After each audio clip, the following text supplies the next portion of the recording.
Okay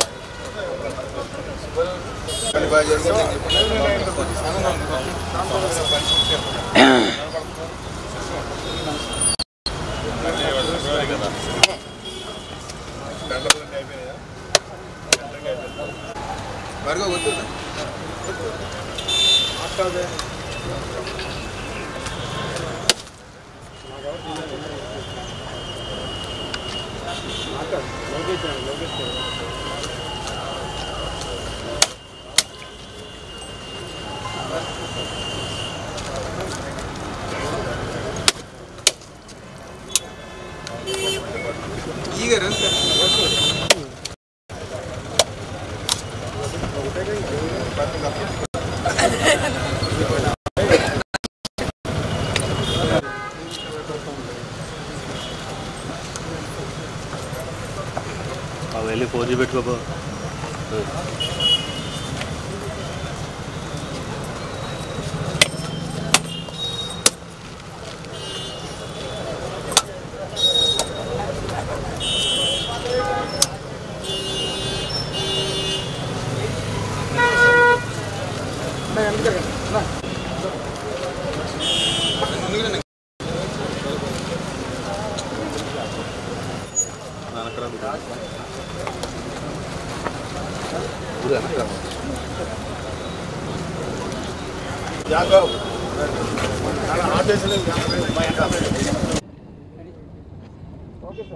ఓకేనా.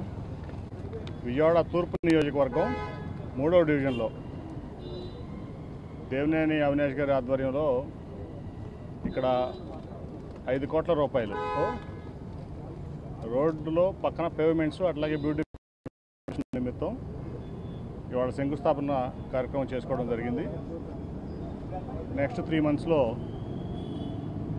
ఈ యొక్క డెవలప్మెంట్ వర్క్స్ ఏదైతే ఉన్నాయో ఈ pavements road cut side it's payments laying అట్లాగే బ్యూటిఫికేషన్ ఈ రోడ్డు అట్లాగే గురునానక్ రోడ్డు కూడా ఆయుష్ హాస్పిటల్ రోడ్డు మొత్తం అట్లాగే గురునానక్ కాలనీ రోడ్డు మొత్తం కూడా 5 కోట్ల చిల్లర దాదాపు 5,50 లక్షలు ఏదైనా కానీ మొత్తం వాల్యూ ఆఫ్ ది వర్క్.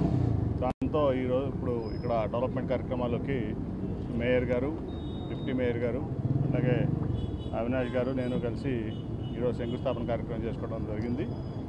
నిజంగా కూడా ఎప్పుడూ లేనంత అభివృద్ధి కార్యక్రమాలు అవినాష్ ఇక్కడ ఇన్ఛార్జిగా బాధ్యతలు చేపట్టిన తర్వాత ఈ విజయవాడ తూర్పు నియోజకవర్గానికి 650 కోట్లు సుమారు అంతేనా 650 కోట్లు సుమారు ఇప్పటికీ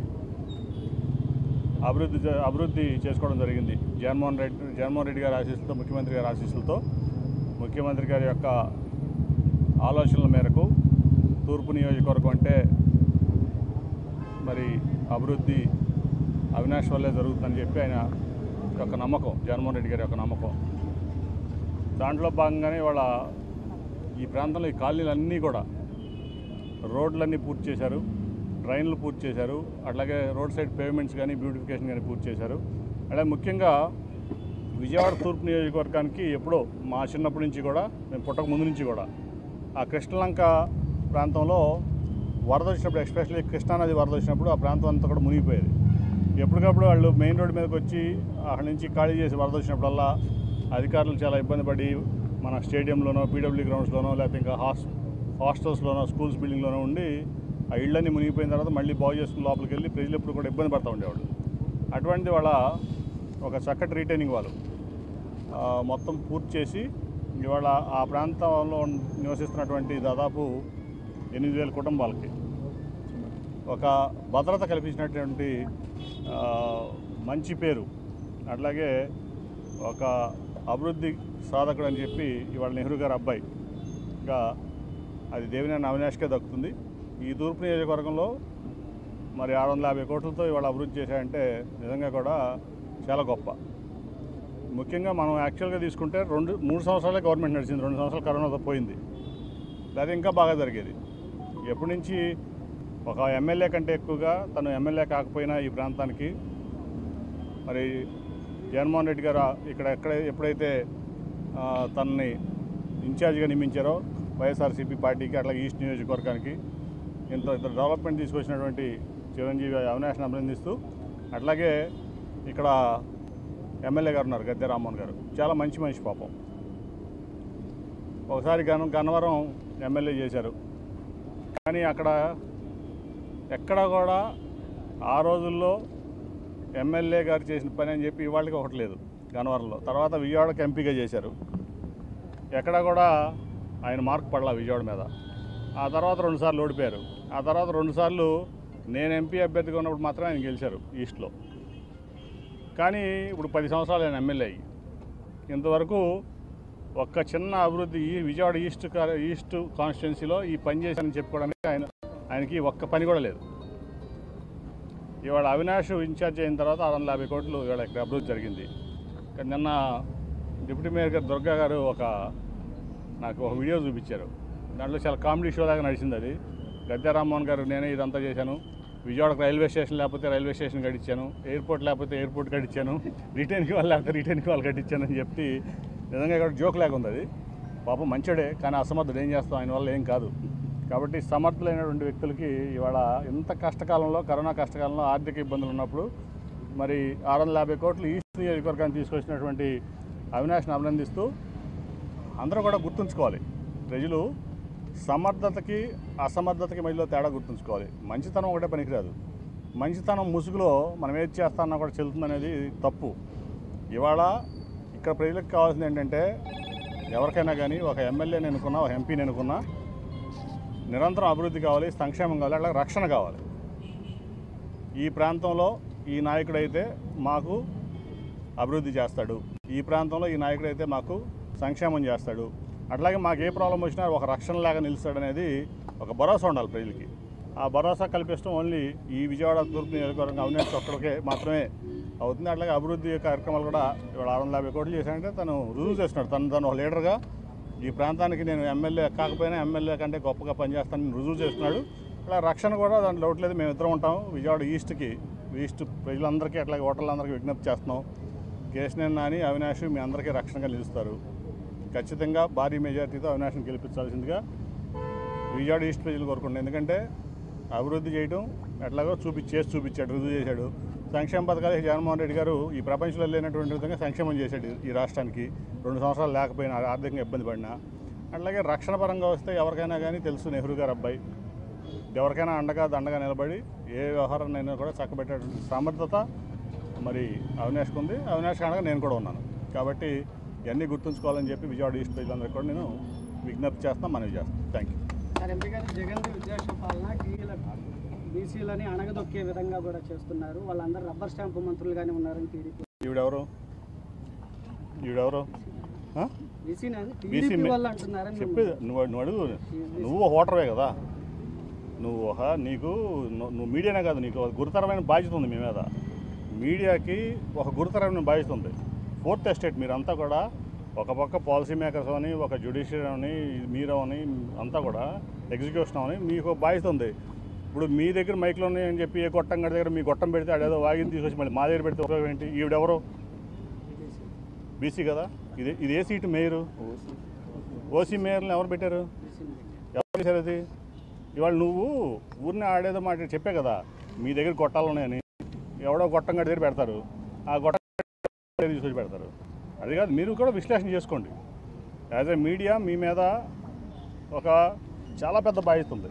ఎందుకంటే మీడియా నడిపించాలి. ఎవడో ఏదో చేసాడు రుజువు నా పక్కన నిలబెత్తే సాక్షి ఉంది ఆవిడ. నీకు మొత్తం ఆ రోజు నా కుమార్తె కూడా ఇక్కడ మేయర్ క్యాండిడేట్ టీడీపీలో, మేము కమ్మ. కానీ జగన్మోహన్ రెడ్డి గారు ఎవరికి ఇచ్చారు? బీసీకి ఇచ్చారు. అట్లాగే ఆ రోజు మొత్తం వచ్చిన కార్పొరేషన్ కానీ మున్సిపాలిటీలు కానీ మెజారిటీ షేరు బీసీలను ఆయన ఇచ్చేశారు. ఇవాళ ఎక్కడ చూస్తే ఇవాళ కృష్ణా జిల్లా అంటే ఏంటి? ఇప్పుడు ఖమ్మం మంత్రి లేకుండా ఉన్నాడు కృష్ణా జిల్లాలో. మరి వాళ్ళు ఎవరున్నారు? జోగి రమేషేగా, బీసీఏగా. జడ్పీ చైర్మన్ ఎవరు? మరి అక్కడ కూడా మరేమి అదేం రిజర్వేషన్ కాదు, బీసీ రిజర్వేషన్ కాదు కదా. ఇప్పుడు చెప్పడానికి ఏముంది, ఎన్నని చెప్తారు. అభివృద్ధి నేను చెప్తున్నా, నువ్వు ఒక సెక్రటరీ టెంపరీ సెక్రటరీ కట్టావు అమరావతిలో అని చెప్పి నువ్వు పెట్టుకున్న ఏంటంటే పేక మేడ ఉంది చూసావా, గ్రాఫిక్ మేడ అమరావతి, దాంట్లో ఒక టెంపరీ సెక్రటరీ కట్టావు, ఒక టెంపరీ హైకోర్టు కట్టావు, ఒక టెంపరీ అసెంబ్లీ కట్టావు, ఒక టెంపరీ కౌన్సిల్ కట్టావు. అందుకని నువ్వేం చేసావు? ఇవాళ నేను గ్రామాల్లోకి వెళ్తే నేను 45 రోజులు అయి ఉంటుంది నేను వైసీపీలో వచ్చేది, నేను 100 సెక్రటరేట్ ఓపెన్ చేశాను. ప్రజల వద్దకు పాలన తీసుకెళ్ళాడు జగన్మోహన్ రెడ్డి గారు. ప్రతి ఊళ్ళో విలేజ్ హెల్త్ క్లినిక్ వచ్చింది, ఇక్కడ హెల్త్ క్లినిక్లు వచ్చినాయి. 2000 మందికో 3000 మందికో హెల్త్ క్లినిక్ వచ్చింది, ఆర్బీకే వచ్చింది ఊళ్ళలో. సెక్రటరేట్లో 10 నుంచి 12 మంది మీకు ఏది కావాలన్నా death certificate, birth certificate, caste certificate ఏదైనా కావాలా ఇదివరకు ఎంఆర్ ఆఫీస్కి వెళ్ళాలా, మండలానికి వెళ్ళాలా, లేకపోతే నియోజకవర్గ హెడ్ క్వార్టర్స్కి వెళ్ళాలా, లేకపోతే జిల్లాకు రావాలని ఎన్ని రోజులు తిరగాలి, ఎంత లంచాలు ఇవ్వాలని ఉంది. ఇవాళ చెప్తే పొద్దున కల్లా నీకు ఏ సర్టిఫికేట్ ఆ సర్టిఫికేట్ కావాలంటే అది. రైతు భరోసా కేంద్రంలో రైతులకు అండ, హెల్త్లో అట్లాగే పాము కార్డు దగ్గర నుంచి దాదాపు ఏది వచ్చినా కానీ ఇంటి పక్కన హాస్పిటల్కి వెళ్ళిపోతున్నారు, నర్సింగ్ స్టాఫ్ ఉంటుంది, 60 టెస్టులు ఫెసిలిటీస్ ఉన్నాయి. ఇవన్నీ ఎవరు తీసుకొచ్చారు? అభివృద్ధి అంటే ఏంటి? మానవ అభివృద్ధి కంటే గొప్ప అభివృద్ధి అని ఉంటుందా? నాకు తెలిసి మానవ అభివృద్ధి కంటే గొప్ప అభివృద్ధి లేదు. నువ్వేదో 5 స్టార్ హోటల్స్ కడతాను, 7 స్టార్ ఎయిర్పోర్ట్లు కడతాను, 10 స్టార్ రోడ్లు వేస్తానంటే అది ఎవరికి కావాలి? 2000 ఎకరాల కోట్లో కూర్చున్న రామోజీరావుకి కావాలేమో, లేదా జూబ్లీ హిల్స్ ప్యాలెస్లో కూర్చున్న చంద్రబాబు నాయుడుకి, లోకేష్ నాయుడుకి కావాలేమో. ప్రజలకు కావాల్సింది ఏంటి? హ్యాపీగా ఉండాలి, ఆకలి ఉండకూడదు, సుఖ సంతోషాలతో ఉండాలి, ఆరోగ్యంగా ఉండాలి, మా పిల్లలు బాగా చదువుకోవాలి. మరి ఇవాళ నాడు నేడు కార్యక్రమంలో పల్లెటూరులోకి వెళ్తుంటే కానీ ఇక్కడ స్కూల్స్కి వెళ్తుంటే బ్రహ్మాండంగా అప్గ్రేడ్ చేశారు. అట్లాగే ఇంగ్లీష్ మీడియం తీసుకొచ్చారు, స్కిల్స్ అప్గ్రేడ్ చేస్తున్నారు, జాబ్స్ వస్తున్నాయి. మీకు ఎవరు చెప్పారు అభివృద్ధి లేదని? రమ్మనండి. ఇప్పుడు ఈనాడో జియోతో TV5 కాదు కదా అభివృద్ధి అంటే ఏంటని చెప్పేది. రమ్మండి, ఏమన్నా నేషనల్ ఏజెన్సీని కూర్చొని రమ్మనండి, లేదా ఇంటర్నేషనల్ ఏజెన్సీ రమ్మనండి. వైఎస్ఆర్సీపీ పార్టీ తరఫున నేను వస్తాను చర్చికి. జగన్మోహన్ రెడ్డి గారి దాకా ఎందుకు? నేను వస్తా. వైఎస్ఆర్సీపీ పార్టీ తరఫున నేను చర్చికి సిద్ధం.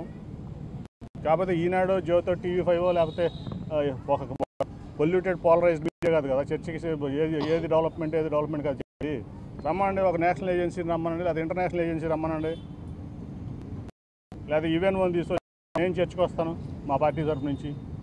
రమ్మని ఎంత డెవలప్మెంట్ జరిగింది నేను చెప్తాను, ఎంత చేశారు నేను చెప్తాను. మేము పాలించింది 5 ఏళ్లే, 3 ఏళ్లే, 5 ఏళ్ళలో. ఎందుకంటే 2 ఏళ్ళు కరోనాతో పోయింది, మీ అందరూ తెలుసు. ఇప్పుడు వాలంటీర్ సిస్టమ్ ఎంత బాగా పనిచేస్తుంది, సచివాలయ వ్యవస్థ ఎంత బాగా పనిచేస్తుంది. ఈ ప్రపంచంలో ఎక్కడ కూడా రాష్ట్రానికి ఒక సచివాలయం చూసాం. ఇవాళ 15,000 విలేజ్లో ఆల్రెడీ సొంత భవనాలు 11,000 చిల్లర ఉన్నాయి. మిగతా దాదాపు 20,000 పైన సచివాలయాలు వచ్చినాయి. 20,000 చిల్లర సచివాలయాలు వచ్చినాయి. ఏది అభివృద్ధి అంటే? నువ్వు పెట్టుకున్న గ్రాఫిక్ క్యాపిటల్లో ఒక టెంపరీ సెక్రటరేట్ కడతాం అభివృద్ధా, ఒక టెంపరీ హైకోర్టు కడతాం అభివృద్ధా, లేకపోతే ప్రతి వ్యక్తి దగ్గరికి అభివృద్ధి వెళ్ళటం అభివృద్ధా? నేను చెప్తున్నా రమ్మను, మా పార్టీ తరఫున నేను వస్తా.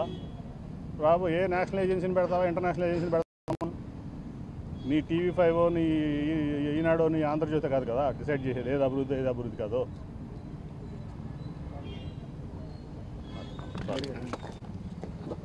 మన ఈస్ట్ నియోజకవర్గంలోన జవహర్ రోడ్ కానీ అలాగే మన మహానాడు రోడ్లో